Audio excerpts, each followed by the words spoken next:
Goeiemôre my boetie en sissa, wees gegroet in die wonderlike naam van Jesus op hierdie geseënde Woensdagoggend.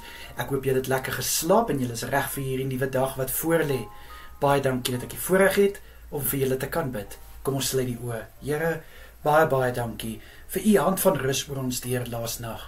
Dankie Vader dat ons rus kon inkry.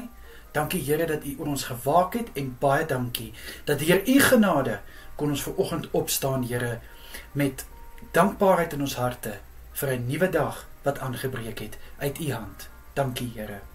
Vader, ek bid dat u asseblief vir elke boetie en sissa vandag, liewe Here, sal seën deur hierdie dag. Vader, ek bid u hand van voorspoed oor hulle vandag. Ek bid Here dat alles wat hulle hande vind om te doen, mag dit suksesvol wees en tot eer van Jesus Christus.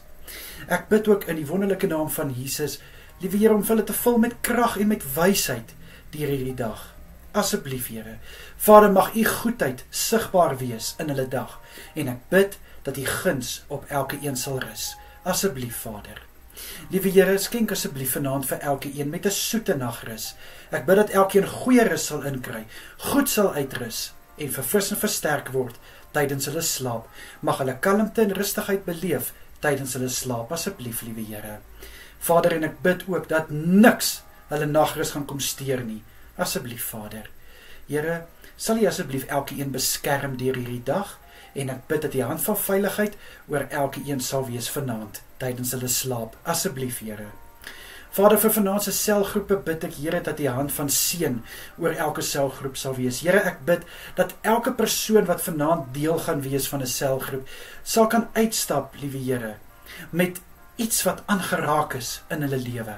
Ek bid, liewe Here, aanlyn of fisies, mag hierdie selgroepe in elke een se lewe 'n drastiese verskil maak.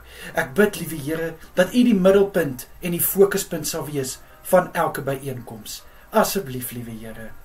Vader, baie dankie dat ek tot u kan bid. Vader, soms bid ek lank, soms bid ek kort, maar liewe Here, dit wat ek bid, kom uit my hart uit en dit is vir my 'n absolute voorreg om vir elke boetie en sissa te kan bid.